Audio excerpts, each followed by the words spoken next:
শীত প্রায় যাওয়ার পথে, সামনেই সরস্বতী পুজো। মনে ইচ্ছে যদি থাকে এরকম ফুলকো ফুলকো কড়াইশুঁটির কচুরি খাওয়ার, কিন্তু বেলতে গেলেই হয় যত সমস্যা। তাহলে সেই সমস্যার সমাধান আছে এই ভিডিওটিতে।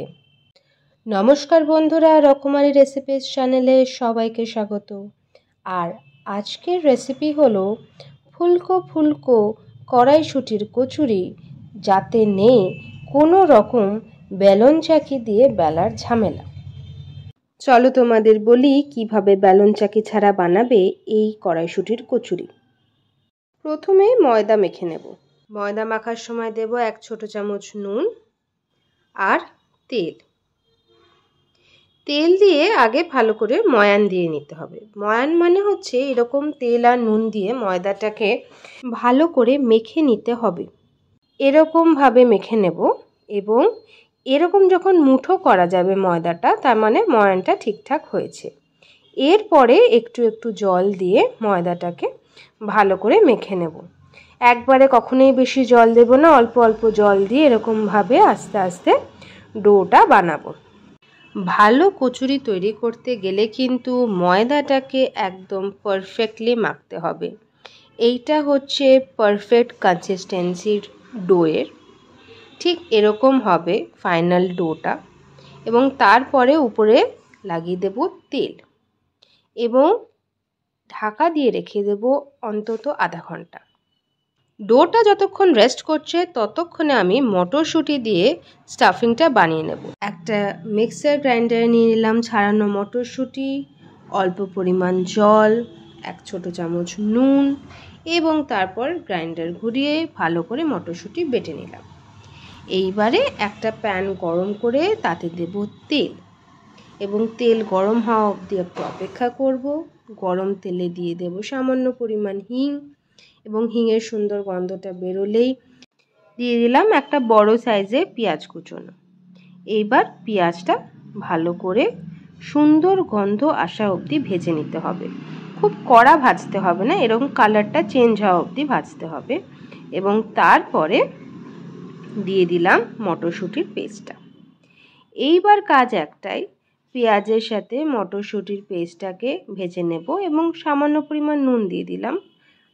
এইবারে ভালো করে নাড়াতে থাকতে হবে। দেখো কনসিস্টেন্সিটা চেঞ্জ হচ্ছে, আস্তে আস্তে লেগে লেগে আসছে। এইবারে দেখো পাত্র থেকে ছাড়তে শুরু করেছে। আর একটু শুকিয়ে নেব এবং এই যে ফাইনালি যখন এরকম হবে তখন আলাদা একটা পাত্রে তুলে রাখবো, ঠান্ডা হওয়ার জন্য ওয়েট করব। ইতিমধ্যে আধ ঘন্টা হয়ে গেছে, ঢাকনা খুললাম। এইবারে যতক্ষণে পুর ঠান্ডা হচ্ছে ততক্ষণে আমি লেচিগুলো বানিয়ে নেব। লেচি বানানো মানে এইভাবে ময়দার যেটা মেখেছি ডোটা, সেখান থেকে এরকম ছোট ছোট লেচি কেটে নেব। ময়দা থেকে সব লেচিগুলো আগে এরকম করে বের করে নেব এবং লেচিগুলো বের করা হয়ে গেলে সেইগুলোকে এবার ভালো করে এরকমভাবে হাত ঘুরিয়ে গোল পাকিয়ে নেব। হাতের মধ্যে অবশ্যই একটু তেল লাগিয়ে নেব। সব লেচিগুলো বানানো হয়ে গেছে। ইতিমধ্যে স্টাফিংটাও ঠান্ডা হয়ে গেছে। এইবারে হাতে লাগিয়ে নেব তেল, নিলাম একটা লেচি। এইবারে বাটির মতো শেপে মাঝখানটাতে একটা স্পেস বানাতে হবে, যার মধ্যে কিন্তু স্টাফিংটা ভরতে হবে। এই যে মাঝখানে এইভাবে স্পেস বানাবো এবং তার মধ্যে একটু স্টাফিং নিয়ে ভরে দেব। এরপরে এইভাবে মুখটা বন্ধ করে দেব। একদম ভালো করে সিকিউর করে দেওয়ার পরে আবার এরকম গোল পাকিয়ে নেব। এইবারে সেই ট্রিকটা দেখাবো যে কি করে বেলনা চাকি ছাড়াই ঠিক এইভাবে হাতের উপরে রেখে এরকম প্রেসার দিয়ে এটা কিন্তু শেপ দিয়ে দিচ্ছি। দেখো সাইডগুলোকে এরকম আঙুল দিয়ে ট্যাপ করছি যাতে ইভেনলি ডিস্ট্রিবিউট হয়ে যায় এবং একটা ইভেন প্রেসার দিয়ে এটাকে কচুরির শেপে তৈরি করছি। কোনো রকম বেলন চাকি ইউজ করছি না, জাস্ট হাতে ভালো করে তেল লাগিয়ে নিয়েছি, দুটো হাতেই ভালো করে তেল লাগিয়ে নিয়েছি। এবং হাতের মোশনটা লক্ষ্য করো, ঠিক এই মোশনে কচুরির শেপে বানিয়ে নিয়েছি। তৈরি হয়ে গেল একটা। আরেকটাও দেখিয়ে দিচ্ছি।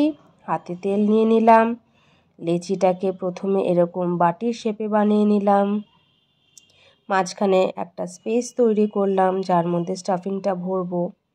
এই স্পেসে এবারে একটু স্টাফিং নিয়ে ভরলাম। স্টাফিংটা ভরার পরে হাতটা একটু পরিষ্কার করে নেব, তাহলে ব্যাপারটা ভালো করে ক্লোজ করছি যেটা, সেটা একদম সুন্দরভাবে হবে, হাত কিছু স্লিপ হবে না। হাতে ভালো করে তেল লাগিয়ে নেব এবং সুন্দরভাবে মুখটা ক্লোজ করে নেওয়ার পরে এইভাবে গোল পাকিয়ে নেব এবং তারপরে দু হাতে একটু ভালো করে তেল লাগিয়ে ঠিক এইভাবে ইভেনলি প্রেসার দিয়ে কচুরির শেপটা বানাবো। কোনো রকম বেলন চাকি ইউজ করছি না, জাস্ট হাতের প্রেসারে ইভেনলি প্রেসার দিয়ে কিন্তু এই কচুরির শেপটাকে দেব। জাস্ট সাইড দিয়ে এবং মাঝখানে ইভেনলি প্রেসার দিতে হবে। ঠিক এইভাবেই কচুরির শেপটা বানিয়ে নেব। কোনো রকম বেলার কোনো ঝামেলায় যাচ্ছি না, জাস্ট পাম প্রেসারে কিন্তু শেপটা তৈরি করছি। এই তৈরি হয়ে গেল। এই ঠিক এরকমভাবে সবগুলো বানিয়ে নিয়েছি। এবারে কড়াইতে ভাজবার জন্য দিয়েছি তেল এবং তেল গরম হলেই তাতে কচুরি ভাজবার জন্য ছেড়ে দিলাম। দেখো কি সুন্দর কচুরিটা ফুলে উঠছে। তেলটা যেন খুব বেশি গরম না হয়, পারফেক্ট গরম যেন হয়। দেখো কচুরিটা কি সুন্দর ফুলে উঠেছে। আর কচুরি ভাজতে গেলে ছাঁকা তেলেই ভাজতে হবে। দুটো পিঠ সমানভাবে ভাজা হয়ে গেছে। এবার ওটা উঠিয়ে আমি একটা প্লেটে রেখে দিলাম। এইভাবে আমি সবগুলো কচুরি ভেজে নিলাম। আশা করি এই টেকনিকে বানালে তোমরাও বেলন চাকি ইউজ না করেই এরকম সুন্দর ফুলকো ফুলকো কড়াইশুঁটির কচুরি বানিয়ে নিতে পারবে। ভিডিওটি সম্পূর্ণ দেখার জন্য অসংখ্য ধন্যবাদ।